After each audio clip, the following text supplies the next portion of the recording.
Death is something that only happens once, where biologically it is understood and studied. But regarding our being, our thinking is something unknown that happens to them.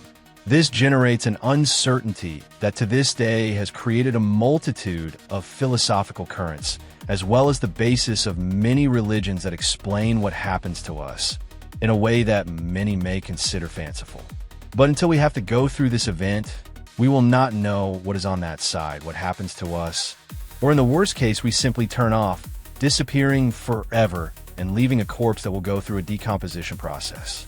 But whatever is going to happen, this has created a culture focused on this event.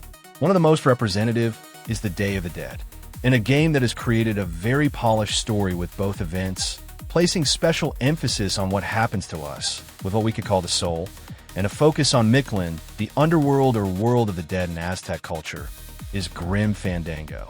This game was originally developed and published exclusively for PC in the distant 1998 by Lucasfilm. It had one of the greatest acceptances in terms of the genre to which the game belongs. But with the passage and technological advancement, it became lost, making it very difficult to obtain. And even with a more modern computer, it did not have the ability to run it, so you depended on an emulator to play it. Over time, this company was acquired by another corporation, making it even more difficult, not to mention a sequel, but even a simple re-release to be able to enjoy it without such a complicated series of steps.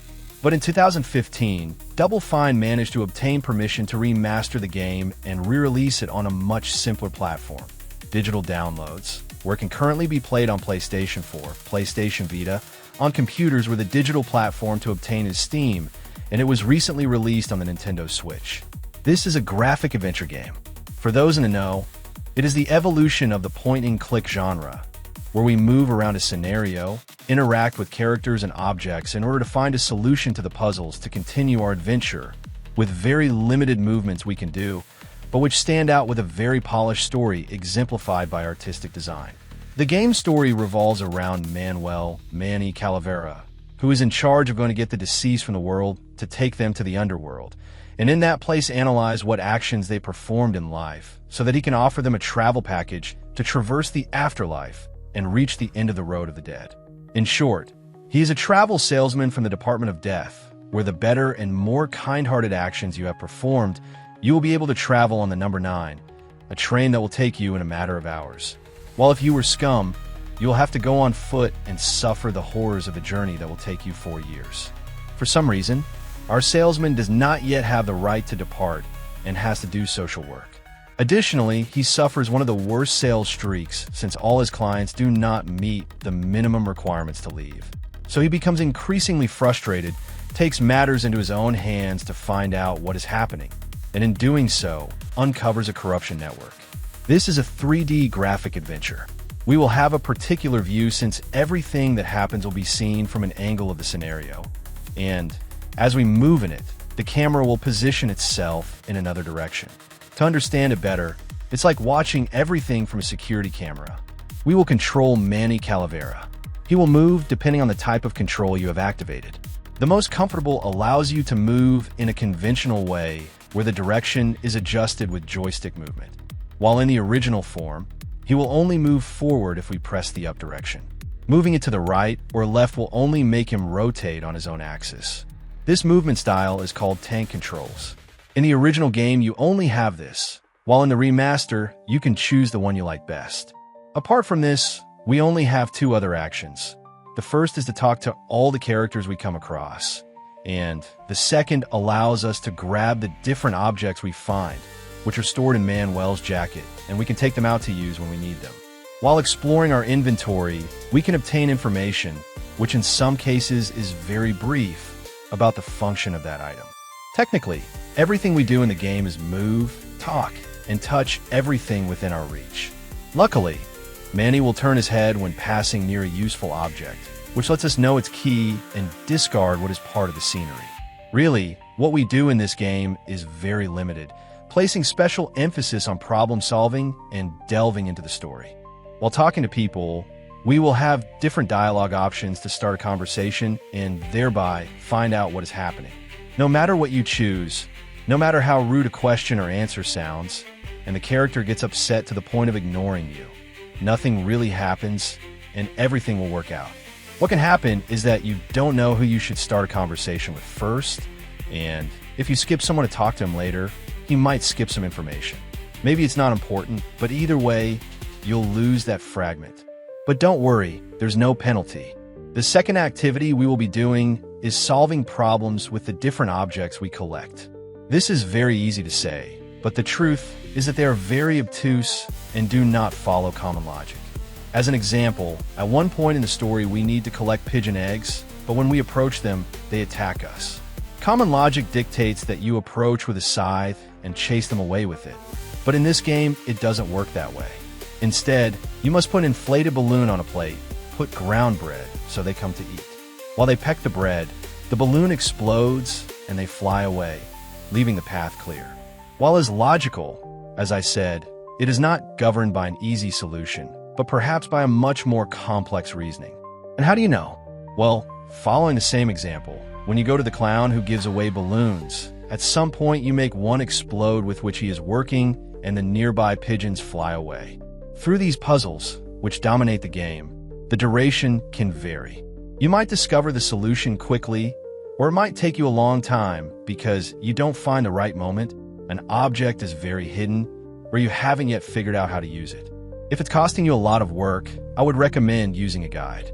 In the end, it happens to all of us that we can't figure out properly what we need to do, and this game has a very high demand for thinking in an unconventional way. The story's compliments are among the best. It draws heavily on the Day of the Dead, a Mexican holiday. It respects this and modernizes it into a 1930s setting, with Art Deco architecture, with graphics that have aged very well even with the passage of time. Maybe they're not the ultra-realistic Marvel we see today, but at the time it was the newest thing, and unlike other titles where the graphics engine looks horrendous as the years go by, having a cartoon aesthetic turns it into a timeless work, since it has a very unique aesthetic. Another compliment that makes it stand out is the music, a quiet jazz orchestra that matches the era and fits very well with the detective series style, where the mafia is in its golden age. This makes it a game that in all aspects becomes a polished amalgam, with extraordinary work that makes everything shine without overshadowing other parts. The game features Spanish dubbing. This may bother some. You can choose whatever language you want, from English, French, Italian, Portuguese, German, and have the subtitles as well. But even though the Spanish has a Castilian accent, many characters have accents from other Spanish-speaking countries like Argentina, Cuba, Mexico.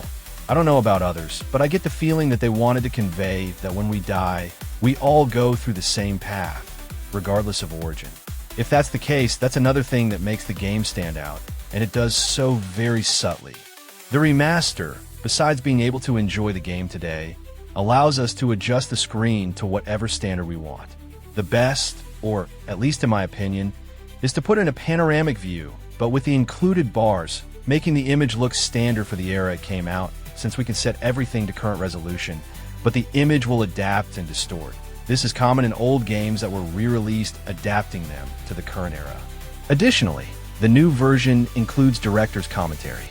This will activate an icon while we play, which we can trigger to delve deeper into the production surrounding this game. The game has automatic and manual saving. It's important to know that when we solve something, it will save, but if it hasn't happened, it won't. So it could happen that you are playing, have advanced, and for some reason you have to leave. Then you'll have to go to the pause menu and do it manually, since you could lose part of your progress. This game can only be obtained digitally.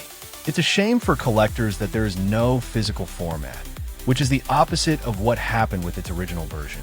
Only the physical game can be obtained, and since it's already old, it tends to be somewhat expensive if you want to complete, that is, with its large cardboard box. The original game is very good, almost bordering on a work of art. Its story is unpredictable, the characters are good. The more we talk to them, the more we deepen and grow fond of them. Together with the art direction, it's understandable that it is a cult game, in addition to being considered the best in its genre.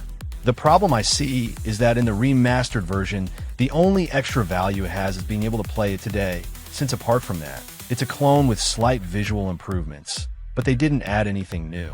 It's not bad. In fact, trying to change things or add others would have ruined something that could be considered perfect. But if you think this version will bring something new, apart from what I mentioned, there's nothing beyond that. I would recommend it to anyone who likes a good story. Believe me, it's one of the best. It has almost no loose ends. Everything is answered in its own time. It allows you to delve deeper yourself. One of the best characters is Glottis. This elemental being will make you laugh with his antics. And technically everyone, since he is both simple and complex at the same time. I would not recommend it to people who don't like to read or think a lot, nor to people who like to play online. But I really think it has few cons. Its pros outweigh them. Not for nothing is it the cornerstone of the genre, and for a long time considered one of the best PC games. One of the best games out there, with such a unique logic that when you solve a puzzle on your own, it gives that feeling of having a superior intellect. It has its own identity, with the advantage that now there are no excuses not to take a look at it, if you couldn't play it back in the day. A game that could become one of your favorites. That is Grim Fandango. I hope you liked the video. If so, give it a like. If you know someone who might like it, share it on your social networks. Don't forget to subscribe if you like the channel. If you have any questions, suggestions, or just want to comment something, don't hesitate to do so in the comment box.